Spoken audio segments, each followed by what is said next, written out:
On our 50th wedding anniversary, my husband David gave me divorce papers wrapped in a Tiffany box, in front of 200 guests, while his 28-year-old mistress wore my mother's diamonds. That's when I remembered the safety deposit box he didn't know existed, and the documents inside that would destroy everything he'd built. You spend half a century with someone, and you think you know them. You think the man who held your hand through childbirth, who cried at your daughter's wedding, who promised to grow old with you, actually meant those promises. But sometimes, the longest cons are played by the people who sleep beside us every night. My name is Barbara Coleman, and 3 weeks ago, I discovered that my entire marriage was a fraud, not just the last few years when David became distant, but all 50 years. Every anniversary, every I love you, every single moment was part of a plan so calculating, so cruel, that when I finally understood it, I almost admired the genius of it. Almost. The party was David's idea. 50 years deserves something special, Barb, he'd said, using that smile that once made me weak in the knees. Now I know it was practiced in mirrors, perfected over decades of deception. The country club was decorated in gold and ivory, our wedding colours. Photos from 5 decades covered the walls. Our wedding, our children being born, family vacations, career milestones. A visual timeline of what I thought was love, but was actually a methodical extraction of everything I'd inherited from my family. Everyone was there. Our children, Jennifer and Robert. Our grandchildren. My sister Louise. David's business partners. Friends from the club. Even Judge Morrison, who'd married us 50 years ago, now 93 and still sharp as a razor. Ladies and gentlemen, David began his speech, champagne glass raised. 50 years ago, I married Barbara Henderson, the most beautiful woman in Boston. Polite applause. I smiled, playing my part as I'd been unconsciously playing it for 5 decades. She brought light into my life, David continued. She brought grace, dignity, and, he paused for effect, significant family assets that helped build Coleman Industries into what it is today. Some nervous laughter. It was unusual for David to mention money so directly. Which is why, he said, pulling out a Tiffany box, I have something special for her today. The crowd leaned in. I stood up, expecting jewelry, maybe the emerald necklace I'd been hinting about. Instead, David handed me the box with a strange smile. Open it, darling. Inside, where jewelry should have been, were legal documents. The header read, Petition for Dissolution of Marriage. The room went silent. I looked up at David, certain this was some terrible joke. I'm divorcing you, Barbara, he announced to the stunned crowd. After 50 years, I'm finally free to be with the woman I actually love. That's when she walked in. Melissa Chen, 28 years old, David's assistant for the past 3 years. She was wearing a white dress that looked like a wedding gown, and around her neck were my mother's diamonds, the ones that had supposedly been stolen in a break-in last year.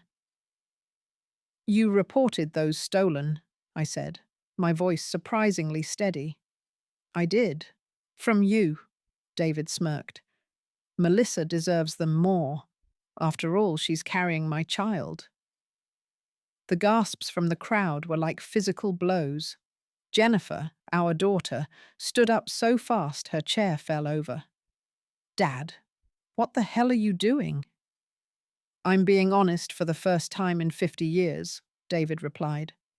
Your mother and I haven't been in love for decades. We stayed together for appearances, for the business, for you kids. But now that Coleman Industries is going public next month, I don't need to pretend anymore. Going public. The IPO we'd been planning for 5 years. The one that would value the company at $2 billion. The company built with my inheritance. The timing is interesting, I said, still standing, still holding the divorce papers. It's strategic, David admitted without shame. Massachusetts is an equitable distribution state, but the prenup your father made us sign 50 years ago only covers assets brought into the marriage. Everything built during the marriage is mine. Ours, I corrected. No, Barbara. Mine. Coleman Industries is in my name. The patents are in my name. The contracts are in my name. You were a silent partner at best, a decorative one. Louise, my sister, started toward David, but I raised my hand to stop her. I needed to hear everything. I needed him to confess it all in front of witnesses. And Melissa? I asked, looking at the child wearing my mother's jewelry. Melissa is everything you're not, David said. Young, vibrant, innovative. She has an MBA from Wharton. She speaks 4 languages. She understands the business in ways you never could. She's 28 and brilliant. She's been helping me restructure the company for the IPO, hiding assets, creating offshore accounts, making sure that when we divorce, you get exactly what you deserve. Nothing. The faces around us were a mix of horror and fascination. This was better than any reality show. The perfect couple, the golden anniversary, turned into a public execution. Robert, our son, found his voice. Dad, you can't do this. Not like this. I can and I am. Your mother will be fine.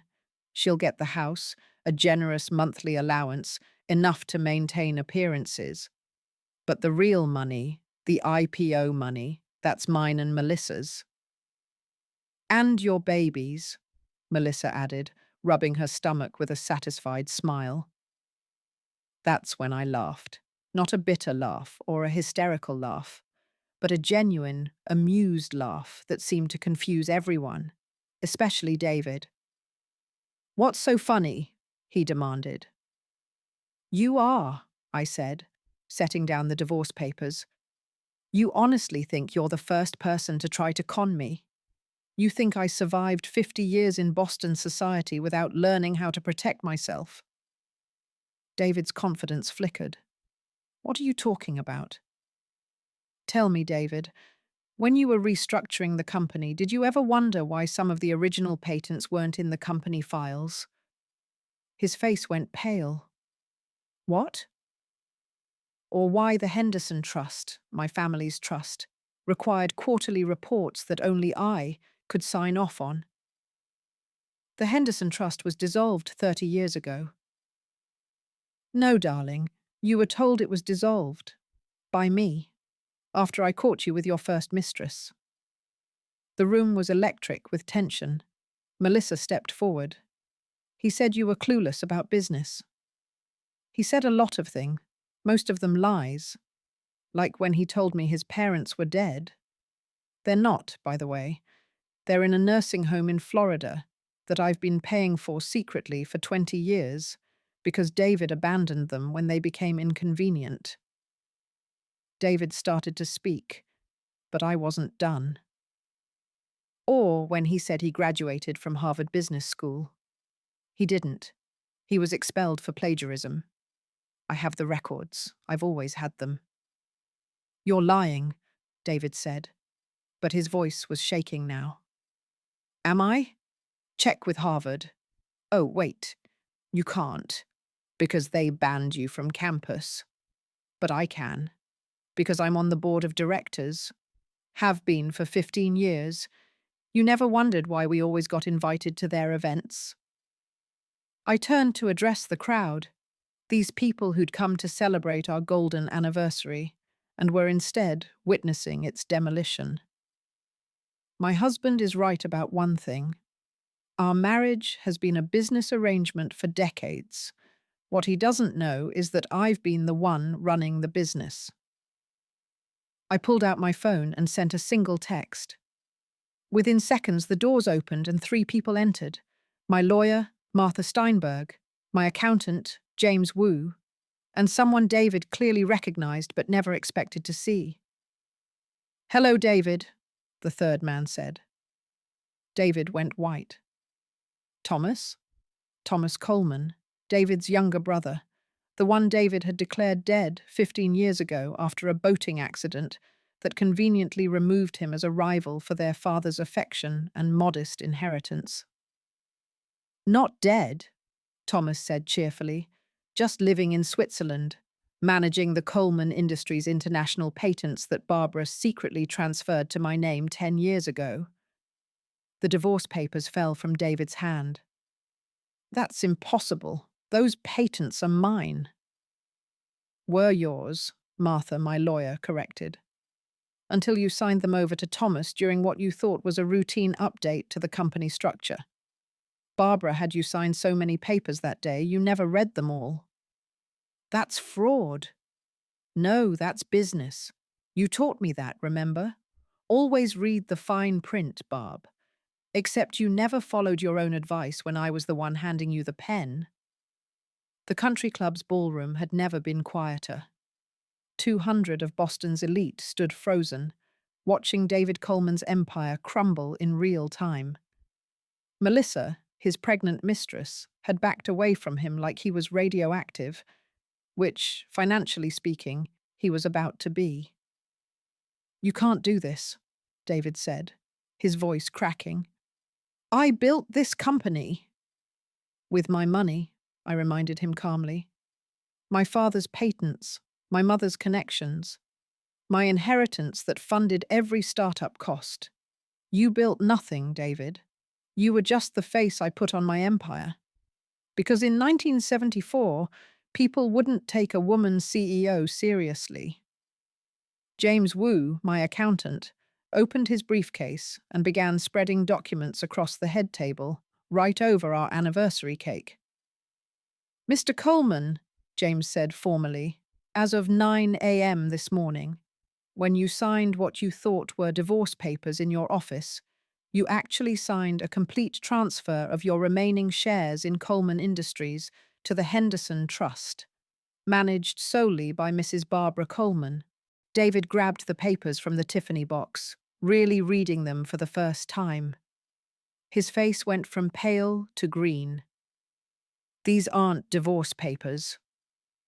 "Page 47 is," Martha, my lawyer, said helpfully. "But pages 1 through 46 are various transfers, assignments, and relinquishments. You were so eager to humiliate Barbara that you signed everything without reading it. There's even a video of you laughing as you signed, saying, 'I can't wait to see her face.' Well, David, how's your face feeling now?"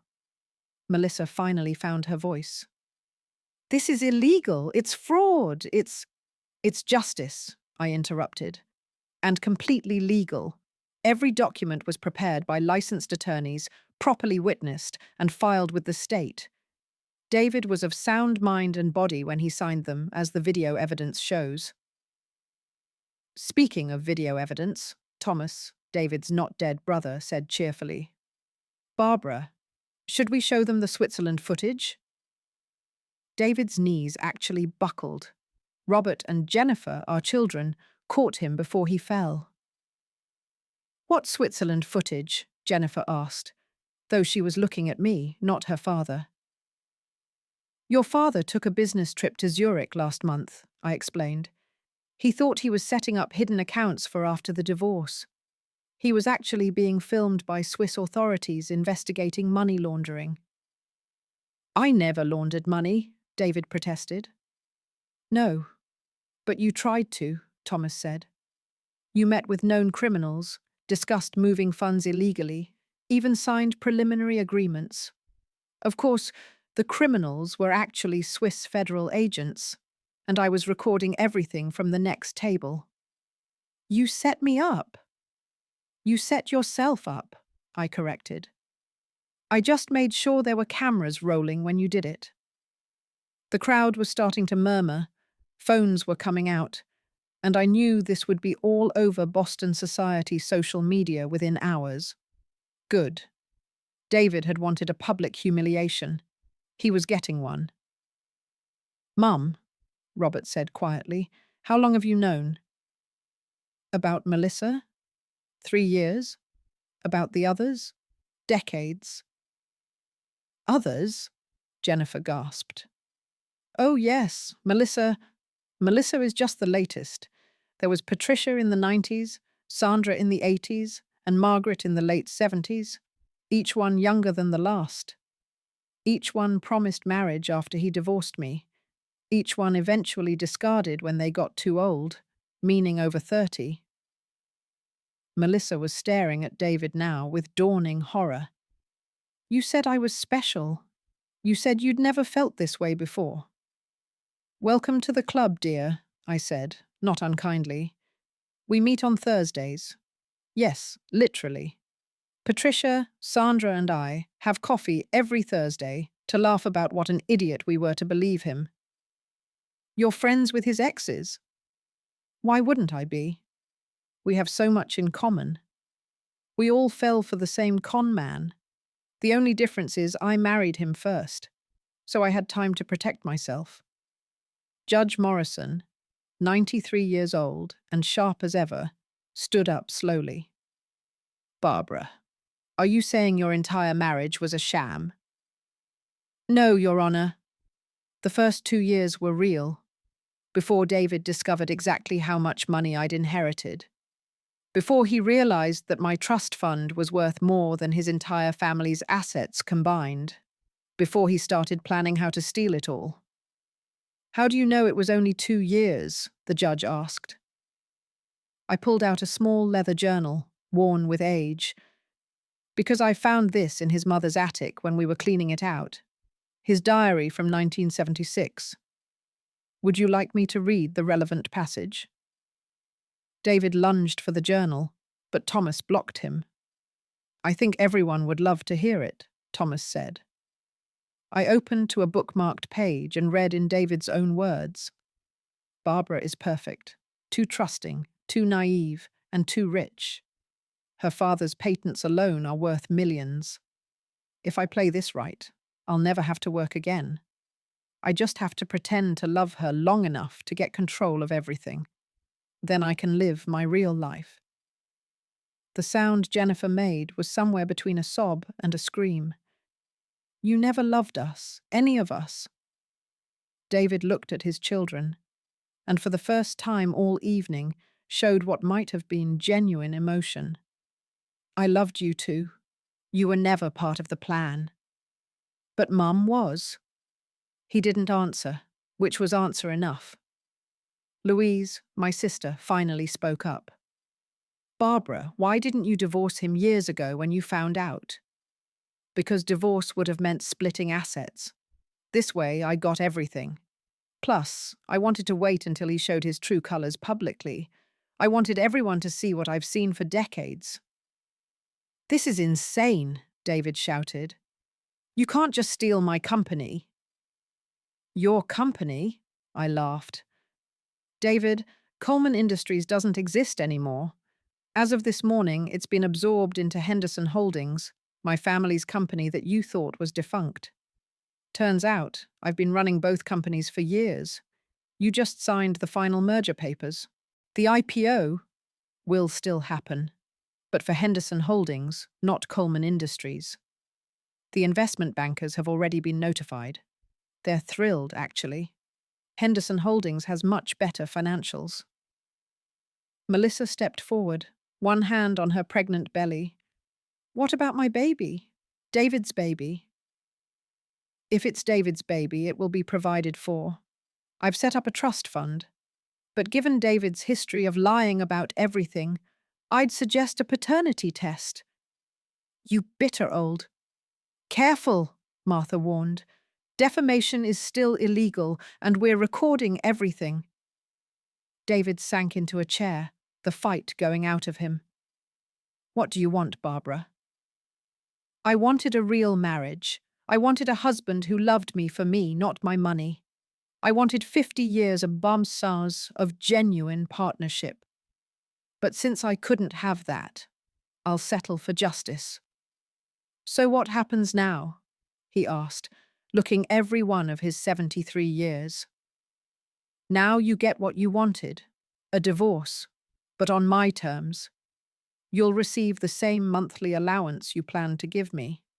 Enough to maintain appearances, as you so eloquently put it.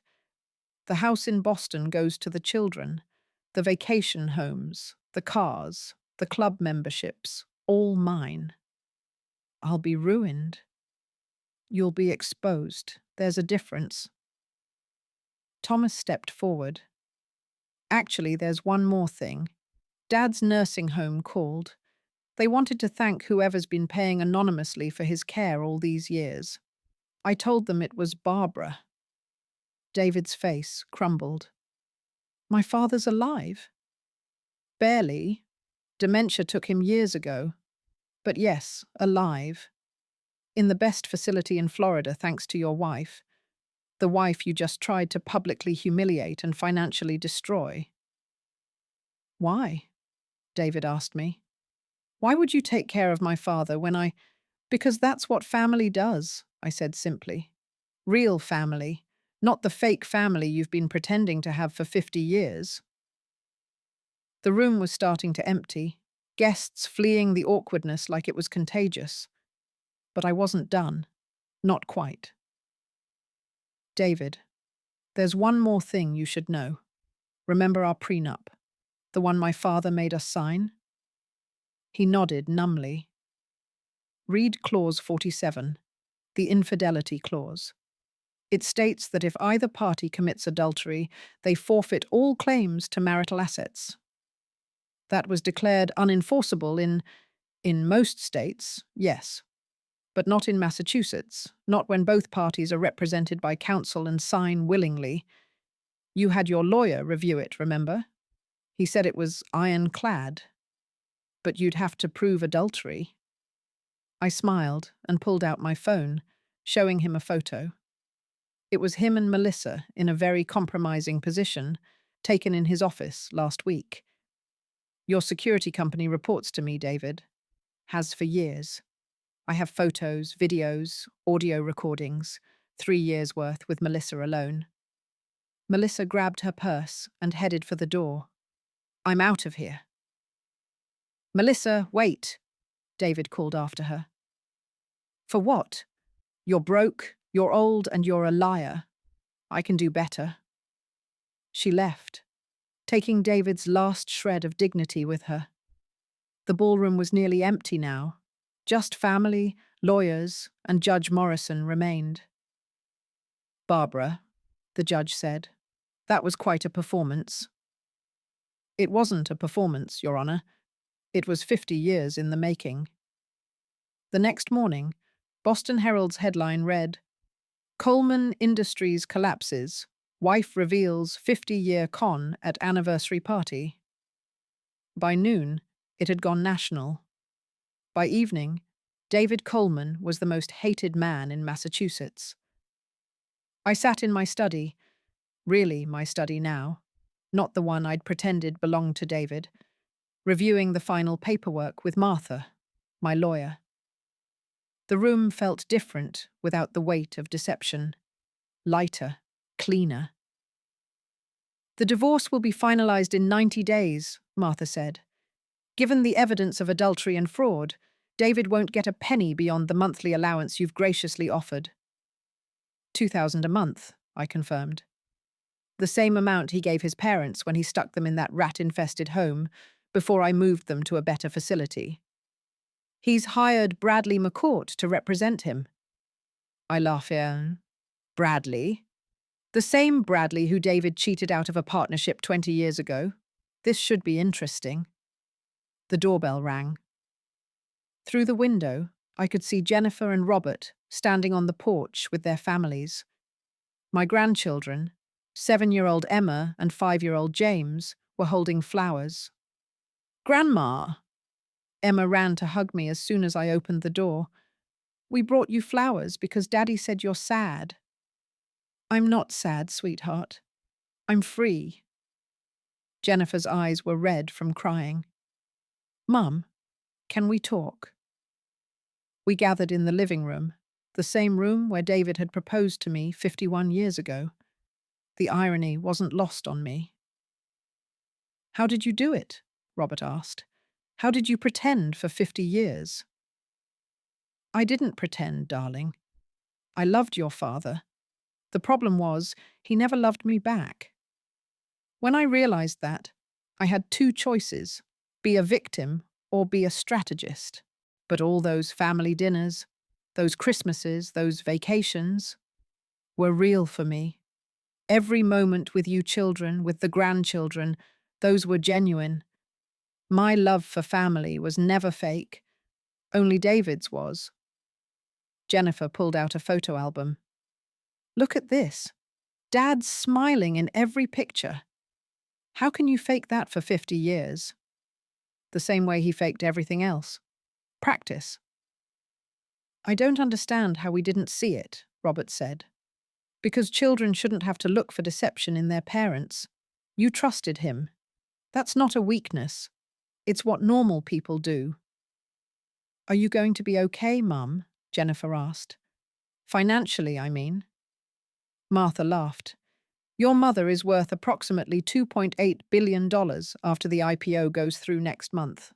She'll be fine." My children's jaws dropped. "Billion?" Robert squeaked. "Your grandfather was a genius inventor," I explained. "His patents have been the backbone of the tech industry for 30 years. Your father just took credit for managing them.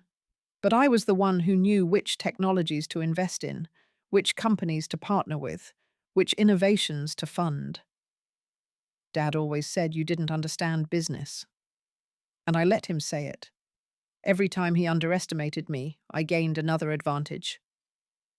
The doorbell rang again. This time it was Thomas, David's brother, carrying a box of files. "Barbara, I found these in David's office safe. You need to see them." Inside were documents I'd never seen before. Contracts, agreements, and most shocking of all, a life insurance policy on me for $50 million, taken out just last month. "He was planning to kill me," I said, surprisingly calm. Thomas nodded grimly. "The policy was set to activate after your anniversary. If you'd accepted those divorce papers, if you'd gone home defeated and humiliated, an accident would have happened," I finished. Jennifer grabbed the papers, reading them with growing horror. "This beneficiary? Who's Im Chen?" "Melissa," I said. "His mistress. He was going to kill you for her." "For money. It was always about money." Robert stood up, pacing. "We have to call the police." "Already done," Martha said. "They're arresting him this afternoon." As if on cue, my phone rang. It was David, calling from jail. "Barbara, please, you have to help me. They're charging me with conspiracy to commit murder." I put him on speaker. "You took out a life insurance policy on me, David. It was just financial planning." "With Melissa as the beneficiary?" Silence. "Goodbye, David." "Wait, Barbara, I'm sorry." "No, you're sorry you got caught. There's a difference." I hung up and blocked his number. 50 years of marriage ended with the push of a button. Later that evening, Louise, my sister, came over with wine and wisdom. "You know what the most impressive part is," she said, pouring generous glasses. "You never let him break you. 50 years of lies, and you're still standing." I had to be. For the children, for the grandchildren, for myself. "What will you do now?" "Live, really live. Travel, start a foundation, maybe even date someone who actually likes me for me." Louise laughed. "At 72? Why not? I've got money, freedom, and according to my doctor, excellent health. David, on the other hand, is facing 20 years in prison for conspiracy to commit murder, fraud, and money laundering. The Switzerland thing was brilliant. Thank you. Though I have to give credit to Thomas. He's the one who suggested using David's greed against him. Where is Thomas staying? Here, actually. I've invited him to move into the guest house. He's been living in exile for 15 years because David convinced him the family hated him. Turns out, David told him I was dead. He told his brother you were dead. He told everyone in his family I was dead. His parents spent the last 20 years thinking their son was a widower. That's why they never tried to contact me. The doorbell rang again. This time it was unexpected. Melissa Chen, no longer pregnant-looking, standing in the rain. "May I come in?" she asked. Against my better judgment, I let her in. She was carrying a small suitcase and looked like she'd been crying for hours. "I wasn't pregnant," she admitted immediately. "It was padding. David's idea. He said it would make the divorce more sympathetic." "I know," I said. "The private investigator I hired told me weeks ago." "You knew?" "I know everything, dear, including the fact that you're actually 34, not 28, and that you were married before. To Richard Coleman." Louise gasped. "David's cousin?"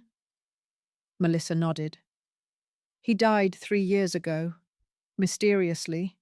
Left me nothing because David had convinced him to change his will. That's when I realized what David was."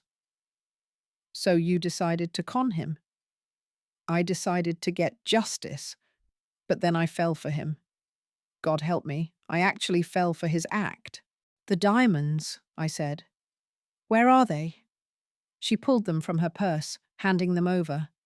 "I'm sorry for everything. I thought I was playing him, but he was playing me too. He played everyone. That was his gift." "What will you do to me?" Melissa asked. "Nothing. You're not worth the energy. But if you're smart, you'll leave Boston tonight and never come back." She stood to leave, then turned back. "How did you survive it? 50 years of knowing he didn't love you?" "I had children who did. I had friends who did. I had a life beyond David Coleman. He was just a roommate who happened to share my bed. The real tragedy would have been if I'd actually needed his love." After she left, Louise raised her glass. "To Barbara Coleman, who played the longest con of all." "Henderson," I corrected. "Barbara Henderson. I'm taking my maiden name back." "To Barbara Henderson, then, who beat a con man at his own game." We clinked glasses as my phone buzzed with news alerts. David's arrest was trending. The IPO was still on track. My children were giving interviews about their father's deception. But the best message came from an unexpected source. Patricia, Sandra, and Margaret, David's former mistresses. "We heard what happened. Drinks Thursday to celebrate? Your fellow survivors." I texted back. "Absolutely, my treat. We've earned it." 3 months later, I stood in a Boston courthouse watching David be sentenced to 15 years in prison. He looked smaller in his orange jumpsuit, older, defeated. When his eyes met mine, I saw something I'd never seen before. Regret. Real regret. Not for what he'd done, but for getting caught. "Mrs. Henderson," the judge addressed me, "would you like to make a victim impact statement?" I stood. "Your Honor, I was a victim for exactly 2 years. The other 48, I was a survivor. David Coleman taught me that trust is earned, not given. That love without respect is just manipulation. And that sometimes the best revenge isn't revenge at all. It's success." "Do you forgive him?" "No. Forgiveness is for people who deserve it. David deserves exactly what he's getting. A small cell, a narrow bed, and 15-year vetoes to think about how a naive 22-year-old girl he married for money ended up owning everything he thought was his. As they led David away, he turned back one last time. Barbara, I did love you. In the beginning. No, David. You loved the idea of me. Young, rich, and stupid. The problem was, I was only two of those things. The courtroom erupted in laughter, and David Coleman disappeared into the prison system, taking his delusions with him. Today, I'm 73 years old, worth $2.8 billion, and finally free. I travel the world with my sister, spoil my grandchildren, and run the Barbara Henderson Foundation for financial abuse victims. Every Thursday, I have coffee with Patricia, Sandra, Margaret, and now Melissa. We call ourselves the Coleman Survivors Club. We laugh about what fools we were, but also about what warriors we became. Jennifer and Robert have adapted to the truth about their father. It wasn't easy, but they're in therapy, working through 50 years of lies. The grandchildren just know that Grandpa did bad things and had to go away. Thomas runs the company now, brilliantly. He has his brother's charisma, but none of his cruelty. And David? He writes me letters from prison, still trying to manipulate, still trying to con. I return them unopened with a note. No longer at this address. Try hell. My name is Barbara Henderson. I was married to a con man for 50 years. He thought he was playing me, but I was playing him. He wanted my money, but I took his life. Not literally, but legally, financially, and completely. The moral of this story? When someone shows you who they are, believe them. But more importantly, never show them who you really are until you're ready to destroy them with it. Game over. I won.